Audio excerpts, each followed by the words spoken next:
everybody needs more time. President Zelenskyy, again, made it very clear that it's not about him personally. He represents the position of Ukraine, of Ukrainian people, and he's willing to do whatever it takes to explain why that position has to be taken into account.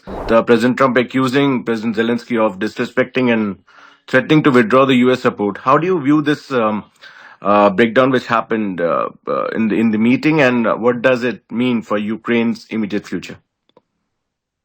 Well, of course, the number one ally, the most important in all the respects, the United States, is extremely important for Ukraine in all respects, and we have been in negotiations for further cooperation and support for some time now. With the agreement that was the subject of this meeting being passed back and forth, and Ukraine made it very clear that we need more clarity on security arrangements, security guarantees, and unfortunately, we didn't see that in that particular agreement. And Ukraine having a very sad experience of Budapest Memorandum, which we signed 30 years ago, giving up third in the world nuclear arsenal, and received a worthless paper instead of guarantees.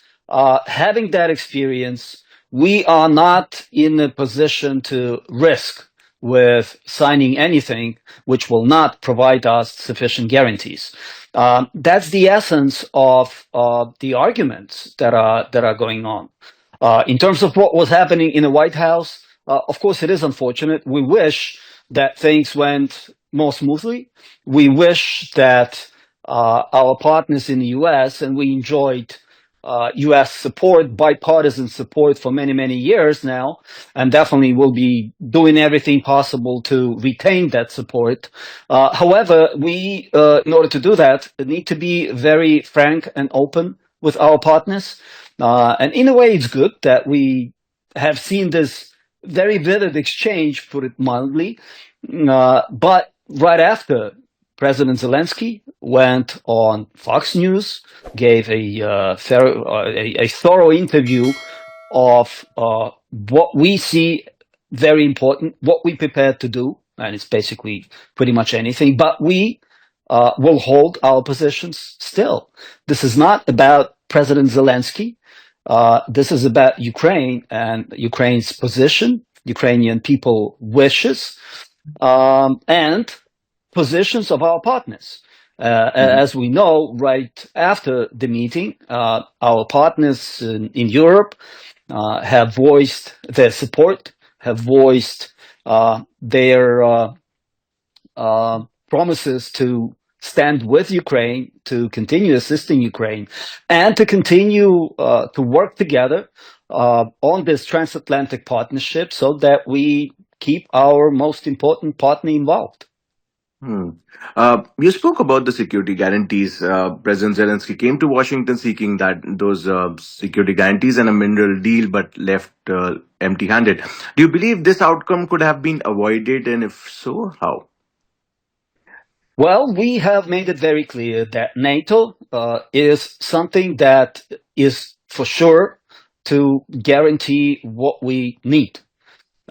We do understand, however, that decisions in NATO are made by all members, and right now, voting of all the 32 members, unfortunately, U.S. position has been confirmed by President Trump's administration, is not possible right now. Therefore, Ukraine has been actively working with European partners and with other partners around the world to provide our vision and to show U.S. that we know what we can do in order to provide sufficient security structure for Ukraine to be able to survive.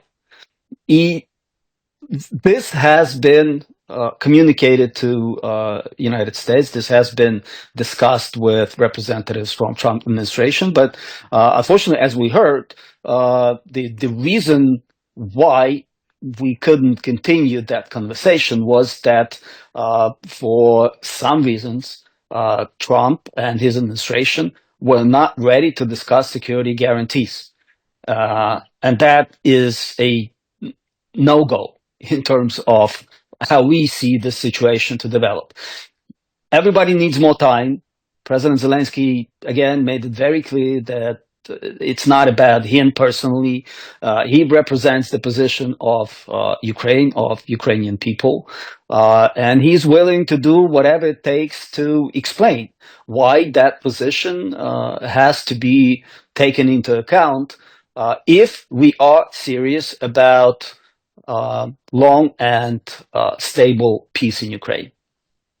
Right. One more thing I wanted to ask regarding the statement which President Trump gave, warned President Zelensky that he was gambling with World War III and suggested Ukraine must make a deal with Russia or lose the U.S. backing. How does this ultimatum align with Ukraine's stance on negotiating with Russia?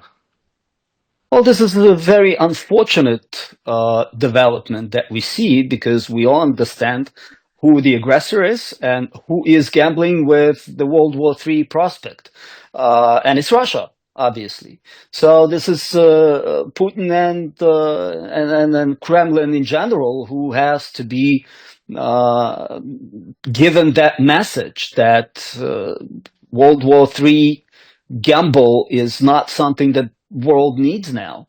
And de-escalation is possible only if Kremlin gets serious about what they proclaim they also want. A stable peace that would be concluded, providing all parties with what they require for their security. Therefore, this is good that President Trump administration is communicated with Kremlin. We were hoping, and we're still hoping, that will help them to understand more on what is going on. But Ukraine simply is not in a position to give up our sovereignty, our territories, and the world is not in a position to reward the aggressor for what has been done. So this is something that we will continue together with our partners to communicate to the U.S., to Trump's administration, and standing strong on this, we're pretty sure that we'll be able to repair the relationships and keep our most important ally in this.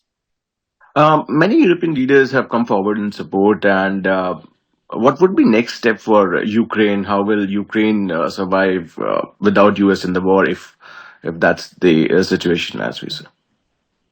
That would be very unfortunate. Last year we already had a pretty sad experience of, or the year before, of a certain break in supplies from the US for almost 6 months.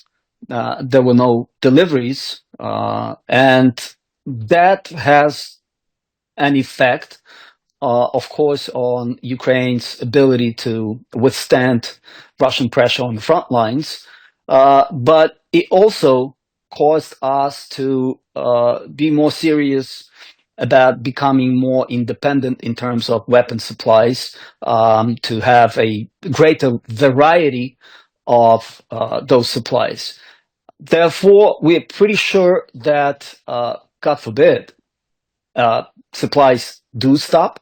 That will not mean that we are incapable of getting the supplies from somewhere else. For example, now in the front lines, most of the action is happening with use of drones of different sorts and different types and performing different tasks. And those are manufactured mostly in Ukraine. And many of them are manufactured and delivered by our European partners and partners from all around the world. So if US decides that some deliveries or all deliveries would be stopped, that would mean that we will be prepared to stop our fight. We will continue, and we will continue working with our allies, including the United States, explaining our position. And as I said, we have enjoyed this bipartisan position, support, and we know the position of our partners in both the Democratic Party and the Republican Party, both in Congress and in Senate. There's still very strong support for Ukraine, for our cause. We're pretty sure we can find a solution to this possible scenario too. Peace summit is about to take place in London. What are your hopes now after this conversation which happened? What are your hopes from the peace summit in London on Sunday? As I said, for some time we have been speaking with our European partners and others, European Union partners and others in Europe and other parts of the world, on how we become more independent in terms of providing security for European continent. So this is the number one issue, how European countries, European leaders, European armies and defense industry is going to act in the next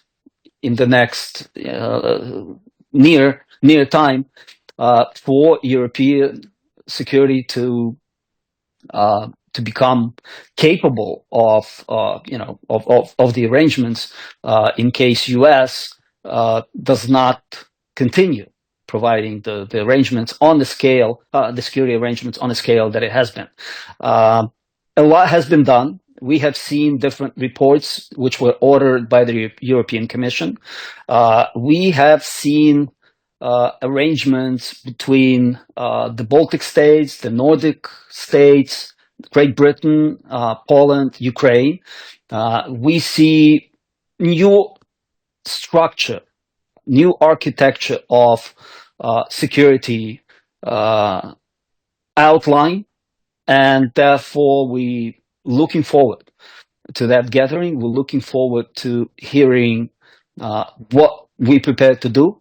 Our partners made it very clear that they ready to step up their efforts in arms productions. They're ready to form a ground force, a peacekeeping ground force.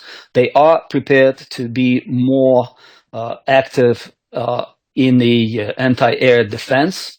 Therefore, we optimistic, and as I said, looking forward to that gathering and to more active European defense altogether.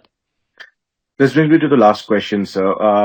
India has always advocated for peace, for ceasefire as well. But what would be your expectation from India, if I may ask so?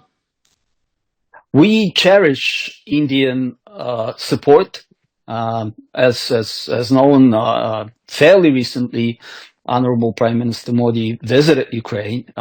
He visited Eastern Europe, Poland. So he has first-hand knowledge on what's going on in Ukraine, what Ukraine's needs are, and in general, the situation in Europe in terms of security.